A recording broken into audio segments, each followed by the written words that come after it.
Bam,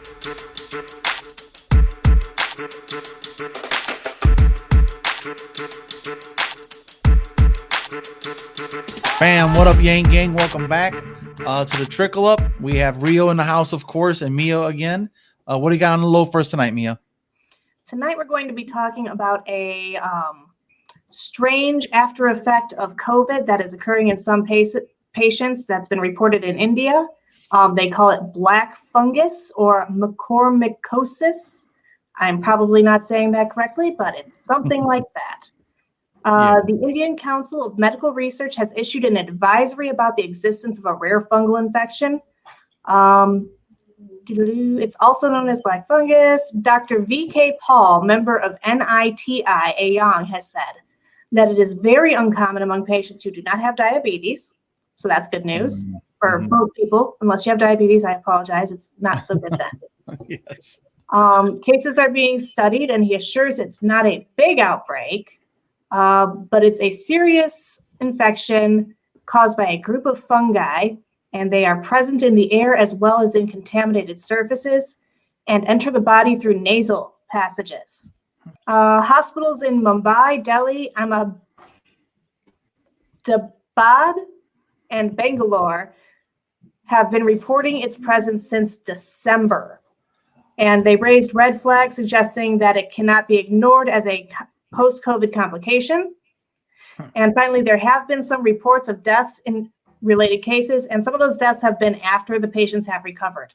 And a final side effect that is noted is loss of vision. And the numbness in the nose where the black fungus secretes from their nose, the nasal passage. Now, it could be, again, this is all preliminary. It could be a totally separate infection that just happens to coincide, and when it does, it's a perfect environment for breeding ground for this fungus. When your immune system is truly overwhelmed, then this fungus gets to go haywire, and that's very possible. So another big side effect, like with regular COVID, it's loss of taste, loss of smell. Well, this one is numbness in the nose and vision problems. But I think, thinking as a healthcare worker, the diabetes thing is diabetics have poor circulation, and they have it affects their vision. And so that seems like a higher, and plus fungal infections and high blood sugars kind of go hand in hand, because they get a lot of severe diabetics get this really bad fungal infection of the skin of the lower body as well.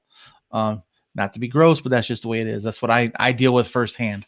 But yeah, so this is kind of early, but still it exists, and it's specifically in India. So I'm curious if it's not like a fungus that's specifically in India, native to only India. It's possible. But still, it's another thing to consider. Like if you see somebody's nose dripping black shit, let's talk about it. If you're experiencing any unusual symptoms yourself, Yeah, it's very unlikely that anybody that's watching this, or anybody who knows anybody that's watching this, will experience it. right. But in the scenario where it does manage to happen to somebody you do know, you would want to catch it early. But nonetheless, man, this is a very, very odd one. But again, it says there's typical preventions. It says wear your mask, social distance, wash your hands. That's typical. But it says that another airborne disease. Yeah. Yes. And it's saying that they urge people recovering from COVID-19 to consume immunity boosting foods. And it's all about boosting that immunity back up to fight off a fungal infection. And with it being in your nose, that's a tough place to put antifungals. Yeah. I was going to say, funguses are particularly difficult to treat, aren't they? Like, Yes. you know this. Mm-hmm. Absolutely. And it's hard to treat typically when it's on the surface of something. But when it's inside a mucous membrane, man, that's just like a highway, because fungus loves moisture. And so I don't know what these guys are up against, man. This sounds like a daunting task for the healthcare professionals in India. Clearly a bad time to visit India. Man, so COVID lowers their immune system or weakens their immune system. Mm-hmm. And then at the same time, there's this airborne fungus going around. Yep. Yeah, that's rough. Yeah, man. Yeah, the article makes it sound like it's literally everywhere too, just all over the place. I'm curious, when is the monsoons coming? I'm not sure, but the CDC has this to say about the mucormycosis. The molds live throughout the environment and mainly affect people who have health problems or take medicines that lower the body's ability to fight germs and sickness. And yeah, they're just freaking everywhere. It's just like HIV. It kills your immune system. You die of something else. So COVID is overworking your immune system, and you could still die of something else, like a viral pneumonia, bacterial pneumonia, which most people with COVID die of pneumonia and kidney failure and heart attacks and strokes, so. Yeah, no, that's an important thing to keep in mind, no matter where you live, whether you're in danger of this fungus or not, is, unfortunately, you'll hear COVID deniers will say things like, well, they're not really dying of COVID, they're dying of this other thing. But the body is complicated and there's different factors involved. And if COVID contributed to your death such that other thing wouldn't have killed you otherwise, then you died of COVID. Yes. I always tell people, like, again, I'm a healthcare worker, so I have to explain this to my patients and their families as well, where they come in and say, you can take your mask off. I was like, no, I cannot. They said, I had one patient say, I'd rather if you took off your mask. I was like, well, sorry to disappoint you. They're like, we just don't like people wearing masks. I'm like, I don't like people dying of COVID.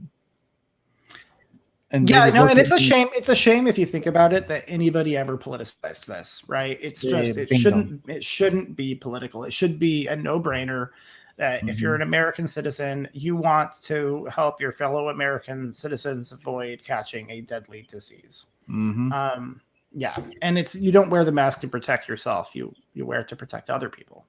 Bingo. A mask, when I wear a mask, it means I care about everyone else around me because it doesn't help me. That's why I tell people all the time, this mask is not for me. And again, for the deniers, I say, if HIV was airborne, would you put on a mask? Yes. Well, hopefully we won't have to do it forever. I would like the things to go back to normal eventually. I understand. I sympathize with that desire for sure. Oh, I do. I do desire to get rid of them. Because I'm telling you guys, there's nothing worse than having this part of your face sweat all day long.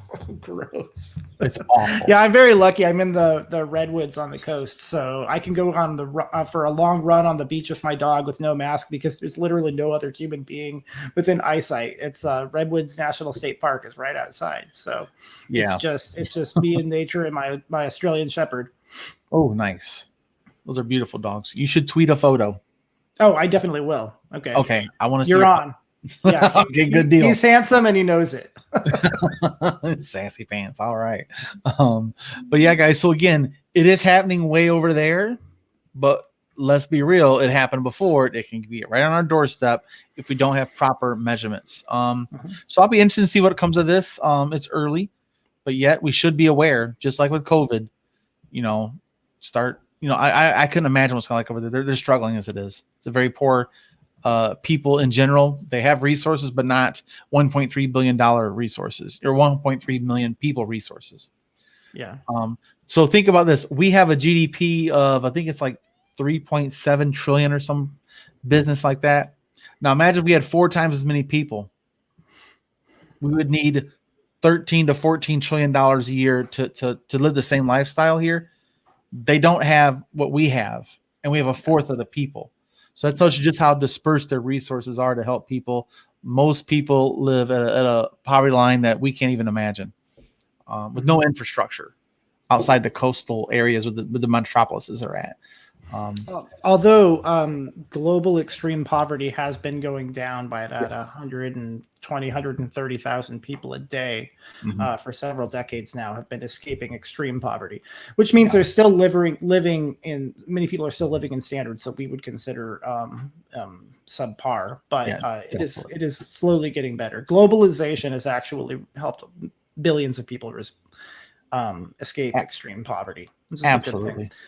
It's something to keep in mind because wealthy first world countries like ours, the middle class and working class are getting the short end of the stick on globalization.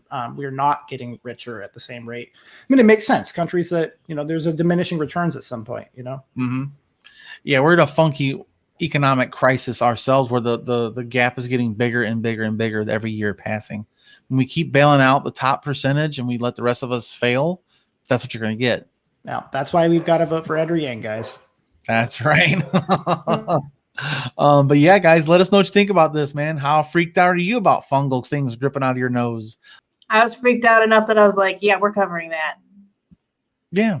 It's just more information that the mainstream's not covering right now, guys, is what we're doing. But yeah, guys, let us know what you think about this. How scary is this to you? Do you have family in India? I'd like to know. If you do, please comment and let us know what they are experiencing. I'd love to know that firsthand. And leave a comment. Let us know if they want to reach out. That'd be great. I'd bring them on, man. Let's talk about it. I'd love to hear their first person point of view on the streets over there in wherever, New Delhi or something. I don't know. Where they have to have Wi-Fi, right? But yeah, just leave us a comment. Let us know what you guys think, and like, share, subscribe, all that regular business, you know. And thanks for joining us. We'll see you guys next time. And like always, gang, gang.